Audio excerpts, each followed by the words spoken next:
Hello. Magandang araw. Welcome to my channel. Ako si Mystico Moreno, or in short, Mismo. At dito sa aking channel, we will manifest love and light sa inyong Tagalog readings ngayon na mismo. Also today, I felt na gusto ni Universe gawin ko kayo ng bonus love reading. Alam niyo bakit? Kasi ang daming magagandang nangyari or ganap ngayong araw. And I wanted to share the good vibes and good energy, okay, sa aking subscribers and soon to be subscribers. So itong bonus love reading ay para sa lahat ng Earth signs, Taurus, Capricorn, and Virgo. Okay? And tingnan natin ano yung masasagot kong energy from the collective. Sana maganda. Sana good vibes din. Okay? At habang binabalasa ko tong cards, gusto kong magpasalamat sa lahat ng um, earth signs na sumusuporta at patuloy na sumusuporta sa aking channel. Okay? So, thank you so, so, so much. Okay? So, dun pareho ko lang. Okay, so, sa lahat ng bago, sana supportahan niyo rin ang aking channel, okay, by subscribing or liking this video and by engaging sa comment section. So, please pakilike po ang video na to. It helps the channel grow. Sana talaga mag-grow na ang channel ko para may improve yung setup and para makagawa pa ako ng marami pang love readings para sa inyong lahat. Okay? Sige. So, ang gagawin natin ay bubunot ako ng 2 cards each. The third card from every pull. So, para sa recent past, present, and your future, and with you and your person. Okay, sige, simulan na natin. Recent past, Four of Swords. The Devil. Okay. Present moment, Four of Cups. Ace of Coins. Eight of Coins. And Queen of Cups. Okay. So, ayos pa rin naman ang inyong reading. Sige. So, there's a strong energy of Capricorn din. Okay. In this reading, so pwede yun yung sign ng person ninyo, but doesn't have to. Yun lang yung strong energy na nasasagap sa reading na ito. Okay. So, let's interpret na itong sa recent past, there's someone who sort of manipulated the situation. So, galing kayo sa isang relationship na you felt na may manipulation na naganap and may deception. There's a lot of, alam mo yun, conflicts, issues with this person na you're able naman to recover from it. So, sa recent past, there's a relationship that you had with someone na nasaktan kayo, nagkaroon kayo ng heartbreak, di ba? Heartache, pero you're able to recover from it. Okay? So, nagkaroon kayo ng healing journey, nalampasan nyo siya, nakapag-move on kayo. Okay? And that's why now I can sense here sa energy ng reading na to na you're at the present moment, so yun yung recent past because of the energy ng Four of Swords and the Devil. But at the present moment, kaya ko sinasabing medyo, ready ka na for a new beginning, okay, when it comes to love. And however, ito, with you and your person, ito yung nasasagot kong energy, hindi mo pa alam na um, parang paparating tong person pa lang na to sa life mo. Or actually, nandyan na siya pero hindi mo napapansin kasi parang nakafocus ka sa ibang bagay. So, pwedeng nakafocus ka sa career mo or medyo may remnants pa. Remnants? Okay. Meron pang mga natitirang mga bagay-bagay or energy from the past na tinatry mo pang i-process although you've already moved on and undergo ka na ng healing process and journey. Pero may mga uh, konti na lang, parang ganun. So, kaya nakafocus ka dito. When in fact, as you can see here sa Four of Cups, um, nandito sa likod mo lang. Okay, nandyan lang siya. Okay, actually, baka nagpaparamdam na nga or nagpapakita ng motibo. Pero parang ikaw, oblivious ka. Oblivious sa mga kaganapan na pangyari o sa mga pagpaparamdam nung person na to. Okay? So, um, kaya hindi mo, parang may, I wouldn't say na parang emotionally detached ka dun sa person. Pero yung ganong energy ba na nagpaparamdam siya, pero parang ikaw, hindi mo either gets or baka the way na magparamdam itong person na bago is hindi rin siya sobrang linaw. Parang ikaw din mapapaisip na, ay, gusto ba ako ng tao na to? O parang hindi naman. Parang may ganong energy. However, actually, that's the start of something really good when it comes to the connection between you and this new person. Okay? And as seen here by the Ace of Coins, ayan. So someone will um, invest in this connection. So, ang nakikita kong energy ang mag-initiate talaga yung person mo and magpapakita siya ng um, yun nga, motibo. And this is a very promising start. And yung potential niya to grow is very good. Okay? Alright. So, in the near future, ito naman, so at the moment, di ba parang yan, new love, new energy, okay, fresh start, promising great connection, and in the near future, um, magpupursu itong tao na to.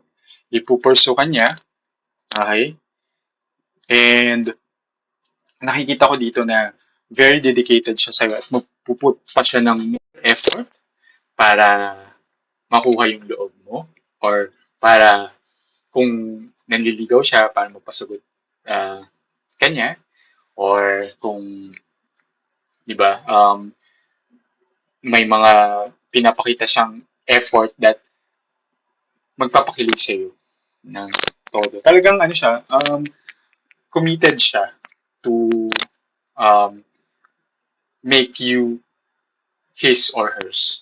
Di ba? So, and as shown here by the Queen of Cups, which is very loving energy, um, so much devotion, so much, alam mo yun, commitment din to eh. Pareho sila ng energy halos eh. So, pero of course, si Queen of Cups has this very nurturing, loving energy. So, na committed din. So, parang commitment. O, di ba? Alam mo na. Di ba? Hindi to lilingon sa iba. Hindi to lilipat sa iba. Hindi to, wala tong other options. Okay? Ikaw lang. O, di ba? Ang sarap ng ganung feeling, di ba? Na um, ikaw yung pinipili at wala nang iba. Oh! Okay? So, it's good that tapos na yung past with this devil energy.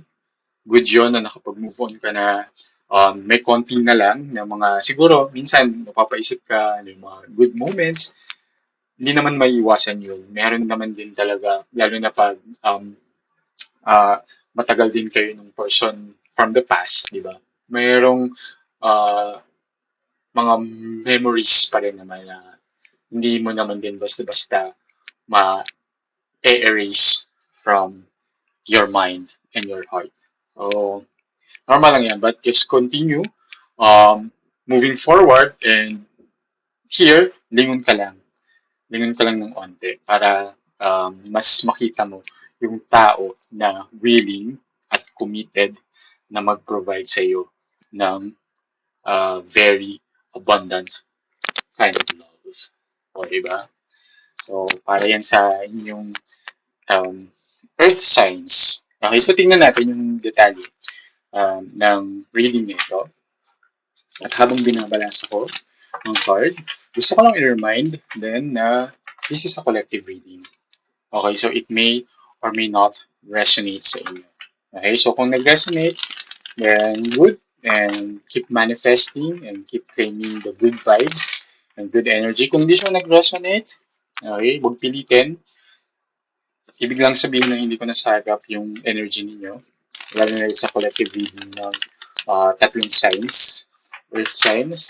So, okay, so kung hindi siya mag-resonate, abangan nyo na lang yung mga susunod ko pang love reading. Kaya very important na nakasubscribe kayo para updated kayo sa mga ipopost ko pa. Or, panoorin nyo yung mga ibang readings na pinost ko sa Mystica Moreno channel.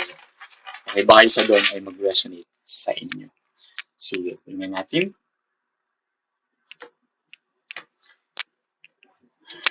Alright. The Hierophant. Three of Cups. Present. King of Wands. The Hanged Woman. And in the near future, the Tower. Okay. And the Magician. Alright.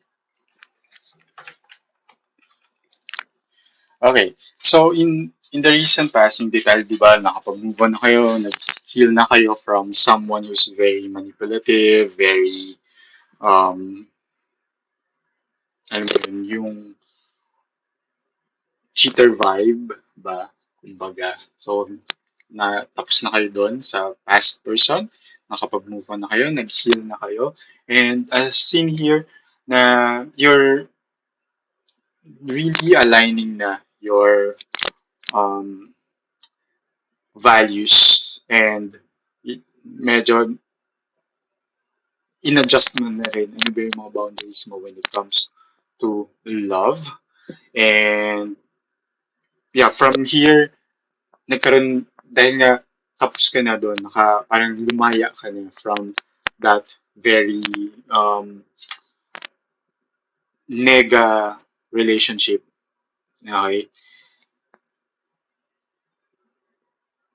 Hindi mo lang, parang, hindi mo agad nakikita. Yun. Pero yung freedom na yun provided you some kind of peace and happiness na nag-translate siya dun sa pagpasok ng new love in your life. Alright? And as shown here by sa present moment, yung King of Wands is a good relationship dynamics. Actually, talagang ano na kayo dito eh.